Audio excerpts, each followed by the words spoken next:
ಎಲ್ರಿಗೂ ನಮಸ್ಕಾರ. ಇವತ್ತು ಒಂದು ವಿಶೇಷ ಸಾರು, ಹುರುಳಿಕಾಳನ್ನು ಬಳಸಿ ಒಂದು ಕಟ್ಟು ಸಾರನ್ನು ಮಾಡ್ತಾಯಿದ್ದೀನಿ. ತುಂಬ ರುಚಿಯಾಗಿರುತ್ತೆ. ತಿಳಿ ಸಾರು ಅನ್ನಕ್ಕೆ, ಅದು ಚಳಿಗಾಲದಲ್ಲಿ ಇನ್ನೂ ಚೆನ್ನಾಗಿರುತ್ತೆ. ಇದನ್ನು ಹೇಗೆ ಮಾಡೋದು ಅಂತ ನೋಡೋಣ. 1 ಕಪ್ನಷ್ಟು ಹುರುಳಿಕಾಳನ್ನು ತೊಗೊಂಡು ಚೆನ್ನಾಗಿ ತೊಳೆದು ನೆನೆ ಹಾಕ್ಕೊಂಡಿದ್ದೀನಿ. ಸುಮಾರು 5 ಗಂಟೆ ಕಾಲ ಇದು ನೆಂದಿದೆ. ಈಗ ನೀರು ಸಮೇತ ಕುಕ್ಕರ್ಗೆ ಹಾಕ್ಕೋತಾ ಇದ್ದೀನಿ. ಬೇಕಾದರೆ ಇನ್ನೂ 1 ಕಪ್ನಷ್ಟು ನೀರನ್ನು ಹಾಕ್ಕೋಬೋದು. ಸ್ವಲ್ಪ ಉಪ್ಪನ್ನು ಹಾಕ್ಕೊಂಡು ಮೀಡಿಯಮ್ ಊರಿನಲ್ಲಿ ಮೆತ್ತಗೆ ಬೇಯಿಸ್ಕೋಬೇಕು.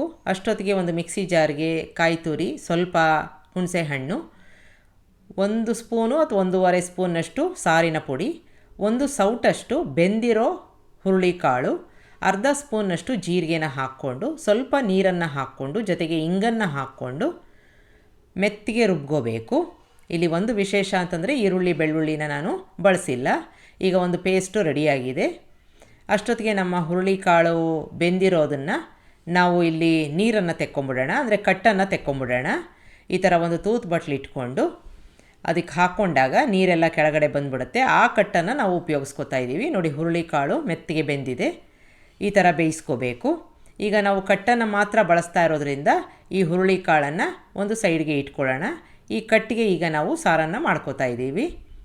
ಇದಕ್ಕೆ ಕರಿಬೇವಿನ ಸೊಪ್ಪು, ಒಂದೇ ಒಂದು ಹಸಿಮೆಣಸಿನ್ಕಾಯಿ ಈ ಥರ ಉದ್ದಕ್ಕೆ ಸೀಳಿರೋ ಅಂಥದ್ದನ್ನು ಹಾಕ್ಕೊಂಡು ಚೆನ್ನಾಗಿ ಕುದಿಸ್ಕೋಬೇಕು.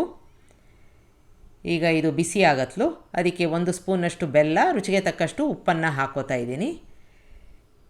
ಈಗ ನಿಮಗೆ ಎಷ್ಟು ತೆಳ್ಳಗೆ ಬೇಕೋ ಆ ಥರ ಸಾರನ್ನು ಮಾಡ್ಕೋಬೋದು.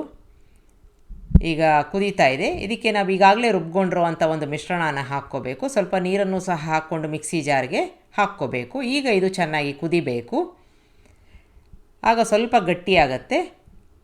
ಕರೆಕ್ಟಾಗಿರೋ ಒಂದು ಸಾರಿನ ಒಂದು ಹದಕ್ಕೆ ಬರುತ್ತೆ. ಕೊತ್ತಂಬರಿ ಸೊಪ್ಪು ಹಾಕ್ಕೊಂಡಿದ್ದೀನಿ. ಸಣ್ಣ ಊರಿನಲ್ಲಿ 1 ಅಥವಾ 2 ನಿಮಿಷ ಕುದಿಸ್ಕೊಂಡ್ರೆ ನಮ್ಮ ಸಾರು ರೆಡಿ ಆಯಿತು. ಇದಕ್ಕೆ ಒಂದು ಒಗ್ಗರಣೆ ಮಾಡ್ಕೋತಾ ಇದ್ದೀನಿ. ಎಣ್ಣೆ, ಸಾಸಿವೆ, ಸ್ವಲ್ಪ ಇಂಗನ್ನು ಹಾಕ್ಕೊಂಡು ಅದಕ್ಕೆ ಬೆರೆಸ್ಕೋತಾ ಇದ್ದೀನಿ. ನೀವು ಬೇಕಾದರೆ ಇದಕ್ಕೆ ಈರುಳ್ಳಿ ಬೆಳ್ಳುಳ್ಳಿ ಕೂಡ ಬಳಸ್ಬೋದು. ನಾನಿಲ್ಲಿ ಹಾಕಿಲ್ಲ. ಈಗ ಒಗ್ಗರಣೆನ ಸಾರಿಗೆ ಹಾಕ್ಕೊಂಡ್ರೆ ನಮ್ಮ ಹುರುಳಿಕಾಳದು ಕಟ್ಟಿನ ಸಾರು ರೆಡಿಯಾಯಿತು. ತುಂಬ ರುಚಿಯಾಗಿರುತ್ತೆ. ಅನ್ನದ ಜೊತೆ ಸರ್ವ್ ಮಾಡಿ. ನಿಮಗೆ ರೆಸಿಪಿ ಇಷ್ಟ ಆದಲ್ಲಿ ಲೈಕ್ ಮಾಡಿ, ಶೇರ್ ಮಾಡಿ. ನಮಸ್ಕಾರ.